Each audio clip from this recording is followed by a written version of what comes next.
It's unclear whether Microsoft and/or Bethesda tipped off Shelby County law enforcement, or if Harris' arrest was related to other stolen goods. The leaker has been taken into. Man who leaked first 45 minutes of Starfield booked on felony charges.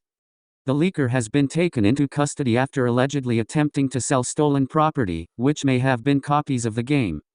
The long-awaited launch of Starfield, Bethesda's first new IP in over 2 decades, is almost here. But some players just can't wait anymore, including Dan Harris, the man who allegedly leaked the first 45 minutes of the game earlier this week. 29-year-old Harris has now taken things even further, reportedly listing stolen copies of the game for sale online, but this time, it seems, he's facing consequences.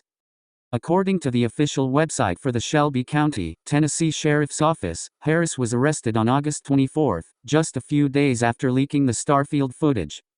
First reported by Kotaku, the site confirms Harris is facing one felony charge for possession of stolen property worth $2,500 minus $10,000, a misdemeanor charge for possession of stolen property worth $1,000 or less, and one misdemeanor charge for possession of marijuana. It's worth noting that the publicly available booking records do not mention Starfield by name, but it's not a drastic leap to assume that's what the stolen property was. One thing viewers of the leak immediately noticed was the fact that Harris seemingly did not know how to play the game, appearing to be entirely unfamiliar with standard RPG mechanics. He explained this via a follow-up video in which he addressed Bethesda Game Studios director and executive producer Todd Howard, and even shared his thoughts on the quality of the game itself. Todd, no offense man, that's a good game, Harris said of Bethesda's upcoming sci-fi RPG. We're saying I play like a beginner 'cause I'm not a game expert. I was just trying something out. That's a good game, y'all don't want to miss it. It's possible that the charges are unrelated to the Starfield leaks, though it's hard to imagine Bethesda letting Harris' actions go unpunished. Especially given the fact that he allegedly took things a step further by selling stolen copies of the game online via his Mercari account, which currently shows several copies of the game listed as sold. It's unclear how Harris came into possession of these copies, or if they're fakes. But items for sale even included the coveted Constellation Edition. In response to skepticism about the legitimacy of the Starfield copies, Harris posted several additional videos depicting him heading to FedEx to ship out some orders.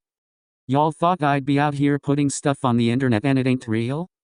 Nah baby, that ain't how we do it, that ain't how we do that, Harris explained. Y'all used to playing with little boys. But just days later, sometime between August 23-24, Harris' social media posts began disappearing. It's possible this was done by the various social media sites' moderation teams rather than Harris himself. Given the fact that his Mercari account, which displays evidence of Harris selling Starfield copies, is still up, though there are no additional items currently available for purchase. It's unclear whether Microsoft and/or Bethesda tipped off Shelby County law enforcement, or if Harris' arrest was related to other stolen goods. In the latter case, Harris could soon be facing even more legal trouble, should Bethesda choose to press charges. Thanks for watching. New video later tonight or something.